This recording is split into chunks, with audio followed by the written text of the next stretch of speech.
Yeah, podcast 3, as we were saying. Sorry about that. But yeah, if we are doing sales and you're on the model's count, the main way of getting income is by achieving them sales to the customers. If you're not very efficient at selling things, then you're not going to get any money and shit bust. When it comes to sales, main way you want to do, so you don't want to start off too forward going with a customer. So, for example, you may have some really good videos or content that your model has given you, but you don't want to start off with that because you want to slowly ease them into it. For example, if they're after content and you're messaging them, you can start off just with, I don't know, a bikini picture or something. So just to Get them interested, get them interested, get them buying, give them a bit of taste, and then then you build it up. If you go straight for the big guns and send them like a full blown video, just showing everything, they're gonna see that video, and then you can't really top that. You can't beat that. That's the peak. Yeah, you're only gonna come down from that, and they're just gonna stop buying.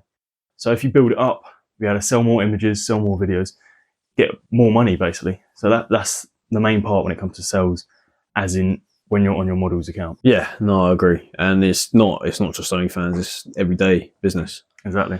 Like, it doesn't matter what fucking business you're in. You still use the same steps, the same sales techniques. You just apply it to the different niche that you're in and use the same techniques, but tweak it a little bit. So if you're talking to weird blokes on OnlyFans, obviously tweak it to weird blokes on OnlyFans. Yeah, exactly. It's the easiest thing. Yeah. If you're selling someone a car, a rich bloke selling them a Lamborghini, then obviously you're going to tweak it to make it different. They're already there to buy content. They're not just going to go on there for no reason. So the people that message you on Instagram, they're the ones that aren't going to buy stuff because they're there trying to get free messaging, free all of this, and they're less suited to buy stuff. You can still pitch them, and if you're a good salesman, you'll probably get some money. But it's less like when you're on her OnlyFans account, that is the main source, main location. It's the targeted customers already. So your sales needs to be good, but not as good as if you're elsewhere. But it's good. It's a good thing to work on, and that's why the cold outreach recruitment, that was originally a good way to practice. That is now unfortunately dead. Probably not the best route. It's probably a waste of time, to be honest. At the moment, it probably is. Even now, yeah. I mean, I got a message today just saying, I can't believe how cheap ads are to run and how many messages you get from it. Yeah. Why the fuck have I been outreaching for 3 months? 3 months? Like, I don't know, mate. Why have you been? I've been recommending ads and shit, and it's like, yeah, but I didn't realise how cheap they are. Yeah, they're pretty cheap.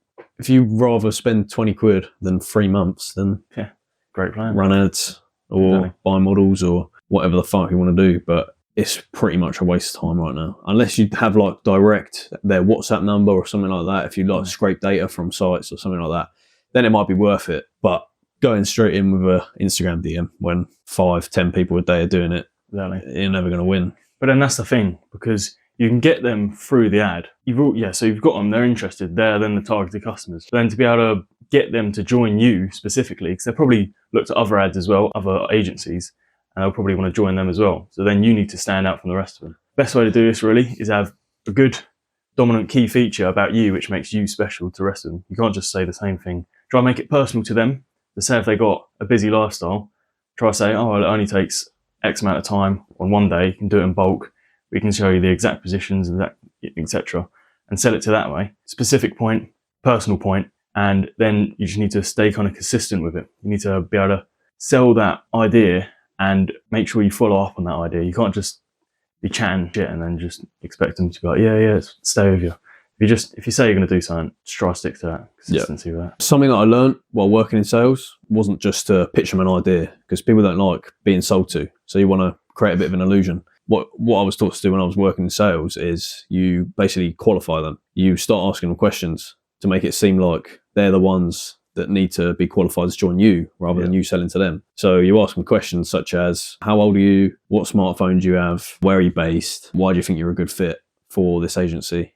Etc. And then they are now pitching you to join you. So they're now indebted. They're like, oh, I want to join now. Like an interview. Yeah, exactly. You're interviewing them, which seems strange to them and to you, but it works. If you give it a try, definitely more of an effective method than just going straight in with, oh yeah, we're an OnlyFans agency. We sort out all your OnlyFans stuff. We really need you. Yeah, and fucking they get it every day. You want to make yourself seem different, and you want to make yourself seem like you're not desperate.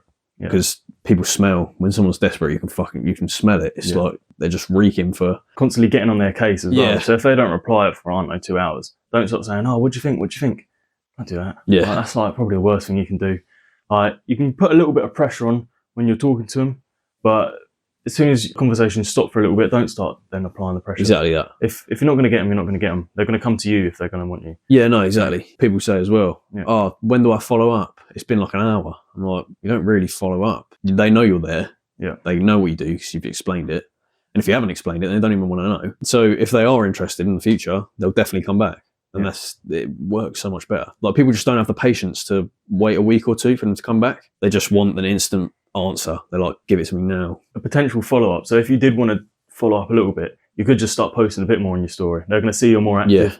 They're going to see that you're actually working, you're actually on it. So they're going to then more likely to come back rather than just, if it's dead silent, they'll probably forget about you. But it's a good way to start, because if you're in the early stage of your business, then you're going to be hitting probably the lower models that are replying to the ads.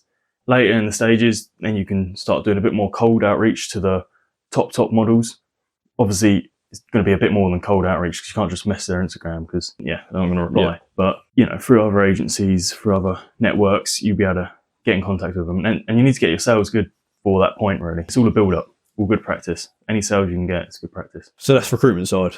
Yeah. Once you've got them on your team, now you need to market their content, which we're not going over today, but you need to be able to sell to the blokes on their OnlyFans. So once you marketed their content, flowing blokes over, now you got blokes that want to buy content, or you more than make them buy content. A good thing to do is probably post a call to action on their OnlyFans feed. Post, normal, good morning, someone messaged me, I'm bored.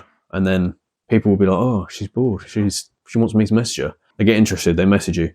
Again, you need to be patient, because not everyone will buy on the first chat. So always stay polite. Don't just chin them off. Don't be like, oh, this can't buy anything. Just cut it off there. People don't like that. They think it's rude. What you want to do, and what is really working in the long term, is making someone fall in love with your model. And it sounds fucked. You're breaking blokes' hearts, but think it's a win-win. It's been like 2 or 3 days of chatting. And normally they're like, oh yeah, I love you. I want to meet you. I want to fly over to you and see you. And that's the point where they're not quite in love. They might say that, but it's just then have a connection to you, a personal kind of connection to you, which is what you're kind of looking for. Most of the time, they don't really care about just a picture. They know they can find that online. They're more of looking for a connection. And if you give that connection rather than just trying to sell them something, then they're going to be more likely to hand you over their money, pretty much. I mean, it sounds common sense, but again, with a lot of things, people just don't apply common sense thing. People don't have the patience to wait 2 weeks, build up a connection to then sell content. You want to get to the point where they're messaging you like every day, message your model every day. So they're basically just gagging for attention, any sort of chatting to the model. A lot of people will start saying, oh, you'll do anything that brightens up my day. And it's probably true. They are probably sad little pricks that are begging for attention. Yeah, exactly. And they are in love with this girl, or think they are at least. They think they're in love with this girl. It's a win-win situation. It's not actually as harsh as it sounds. You're not just making them fall in love, breaking their heart. You are, but they're probably messaging about 3 or 4 other girls as well. You're giving them what they want. They want it. They're approaching you. They want content. They want to have a good time. You're going to show them a good time. Exactly. It's a bit gay when you think about it. We're blokes behind the screen just chatting up some blokes. What you do for money, eh? Right. But that's the main points of sales. And we'll come back to that at a later stage. But that's the basics that you need to know. And just keep practicing, going over it, and you'll get better. Practice is kind of the key with everything. Definitely. So, positive. Stay positive in your sales will take years to build up. Honestly, it will take years. So you're not going to be a fucking expert just starting OnlyFans management. Yeah. But it will fucking help. I've always found it's harder online, harder to type it all out, because you can't really express like in person, but give it a crack. Yeah, but you don't want your face showing, do you? Yeah, no. Little video. Wait, mate, buy this now. Yeah, all right.